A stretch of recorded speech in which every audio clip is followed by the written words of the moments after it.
Hello, Hudson Valley Biker Network. Rick Stanton coming to you from the Yonkers Police Department Motorcycle School. We're located here tonight at the Empire Casino, Yonkers, New York, and we are teaching police officers how to be motorcycle officers.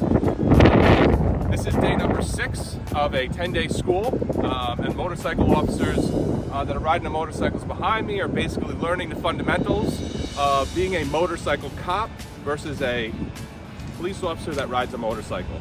This is a night ride that basically is going to give the officers the experience of riding in low light scenarios, which is realistic for police departments around the country. Obviously not every day is 72 and sunny.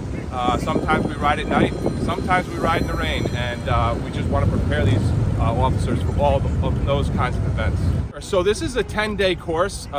In my humble opinion, 10 days is probably the bare minimum that a police officer should be trained on a motorcycle. Day 1 is usually a lot of classroom, and then talk about range rules and what's expected of them for the completion of through day 10. The first day, they are on their motorcycles, and the success of this school is really proper instruction, explaining to them what's expected, demonstrating to them what's expected, and then of course expecting them to be able to demonstrate what we're teaching them. Throughout the first week, we give the fundamentals of braking, which is really the life-saving skill that saves every single motorcycle officer out there. If you ever have a emergency braking event, this is a muscle memory kind of an exercise that gives the tools for any motorcycle rider to be able to prepare themselves for that emergency event.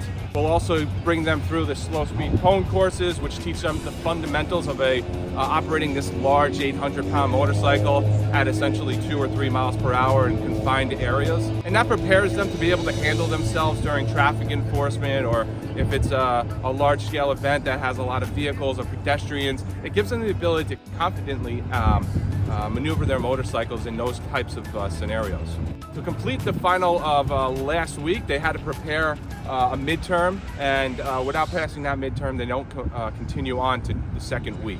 So here we are into the second week, a little bit more advanced stuff. It will be the night riding scenarios.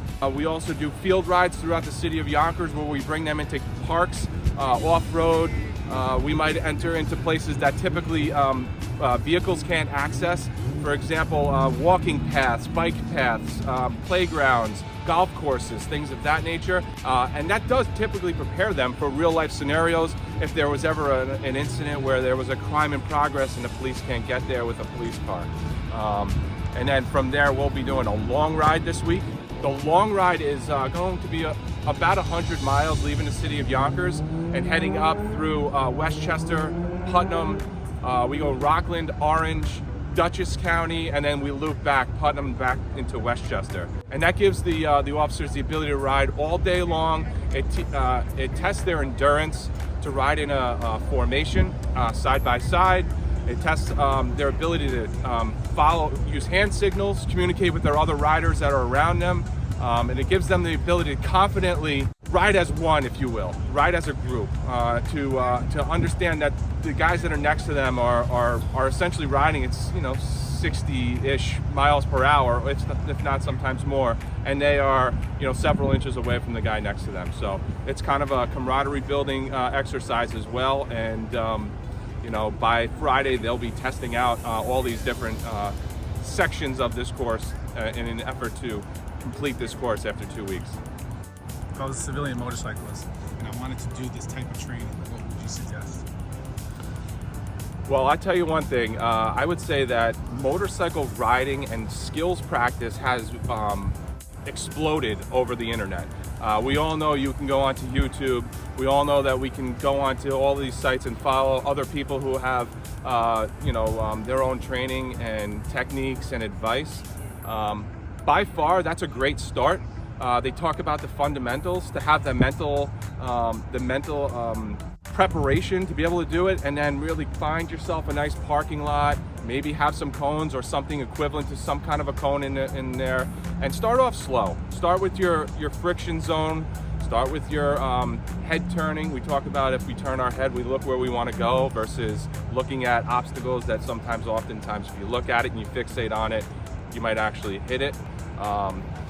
We talk about counterbalancing our motorcycle at slow speed, and all of those together create that motorcycle salad, if you will. It's a medley. It's a medley of all of these things that gives the officers the ability to kind of effectively get out here and perform their job.